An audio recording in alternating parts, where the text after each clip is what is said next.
Enggak lah. Halo guys, jumpa lagi dengan saya Gunawan WST. Kali ini kita akan bahas mengenai Bank BPTN. BPTN sedang menyusun rencana reg issue dan bagaimana prospeknya.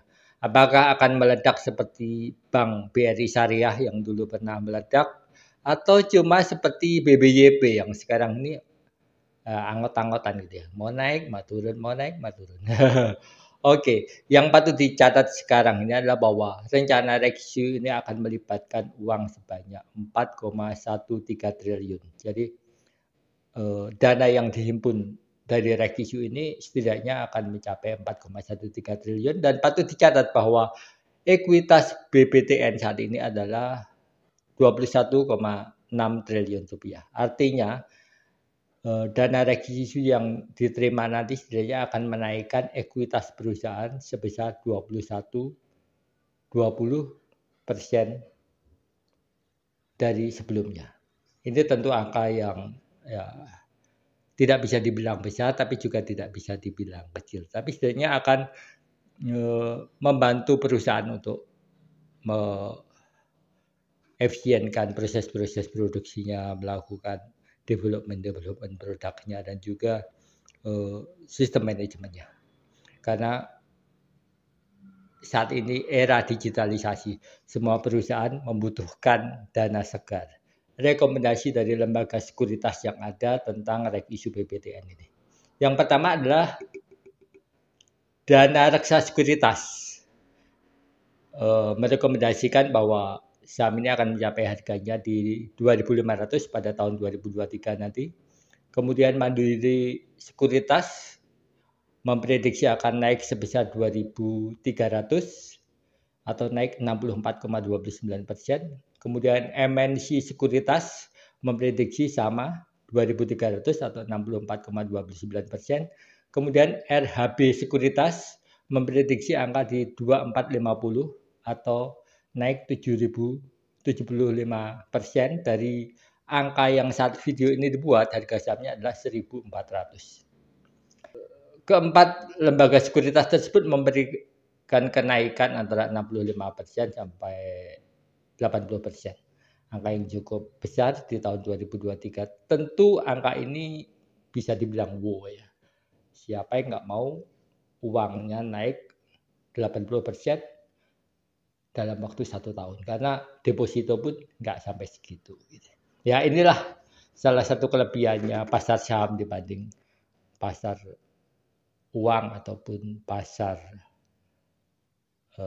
deposito. Gitu. Tentu wow sekali ya. Sekarang adalah apa alasan mereka memberi rekomendasi kenaikan 65-80%. Kalau saya ringkas, itu ada 2 alasan utama yang mereka sebutkan dari keempatnya itu hampir mirip, yaitu reg issue ini akan menaikkan CAR, Capital Adequate Ratio, yang saat ini 17,3% menjadi sekitar 19-20%. Ini artinya bahwa cash flow perusahaan akan meningkat dan tentu saja risikonya akan lebih menurun. Ini penting dalam bisnis perbankan. Yang kedua adalah pertumbuhan net income perusahaan akan naik dari 2021 sebesar 2,37 triliun, kemudian 2022 ini diperkirakan mencapai 2,97 triliun dan 2023 nanti akan naik menjadi 3,41 triliun. Secara angka-angka cukup meyakinkan dan masuk akal. Tentu saja kita masih ingat juga perkataan Pak Jokowi bahwa tahun 2023 akan gelap gulita. Ini adalah 2 hal yang kontroversi. Apakah benar gelap gulita atau sesuai dengan rekomendasi lembaga sekuritas tersebut. Mari kita lihat rasio-rasionya.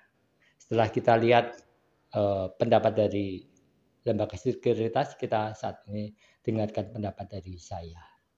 Kita akan bandingkan rasio price earning ratio, price to sales ratio, dan price to cash flow. Ini penting karena lembaga perbankan sangat erat kaitannya dengan sales, dengan cash flow, dan juga price earning atau tingkat harga tingkat balik modal harga saham tersebut. Kita akan bandingkan rasio-rasio tersebut dengan bank yang saya pikir sebanding, yaitu Bank Mega dan Bank Danamon.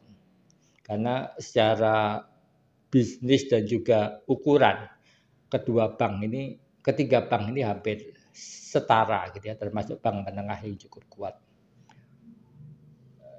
Dari sisi price earning ratio, yang terbaik adalah Bank BPTN, kemudian disusul Bank Danamon, kemudian baru Bank Mega. Dari harga saham terlihat bahwa BPTN ini masih cukup rendah dibanding kedua bank lainnya. Kemudian kita lihat dari price to sales-nya. Peringkat pertama tetap Bank BTN, kemudian Bank Danamon, kemudian Bank Mega kembali. Ini dari sisi penjualan terlihat bahwa revenue yang didapat ini cukup bagus dari Bank BTN. Kemudian yang ketiga adalah dari sisi price to cash flow. Dari sisi price to cash flow, yang paling bagus adalah Bank Danamon, kemudian Bank Mega, dan terakhir baru Bank BTN. Jadi memang dari sisi cash flow ini Bank BTN sedikit tertinggal gitu ya, karena minus. Artinya memang banyak dana-dana yang sudah diputar, akhirnya kehabisan cash flow sendiri gitu ya. Tapi ini memperlihatkan bahwa dari sisi saya, pendapat saya adalah bank ini cukup perspektif untuk diikutin rekisunya. Perlu dicatat bahwa rekisu itu tergantung dari peminatnya, dan peminatnya itu bisa dilihat dari nanti pengumuman cum date-nya dan juga volume transaksi hariannya dan juga kenaikan atau penurunan harga sahamnya. Saat video ini dibuat, saham ini sedang turun, tapi itu nggak masalah. Menurut saya hampir semua pattern-patternnya seperti itu. Perusahaan yang lagi melakukan rekisu, dan yang kedua adalah IHSG saat ini sedang tertekan ya, karena salah satunya adalah undang-undang KUHP yang sudah disahkan dan banyak dikritik baik oleh dalam negeri maupun investor asing. Demikian analisa rekisu Bank BTN, semoga mencerahkan dan memberi Anda pengetahuan lebih detail lagi tentang apa yang harus Anda lakukan pada rekisu ini. Thank you.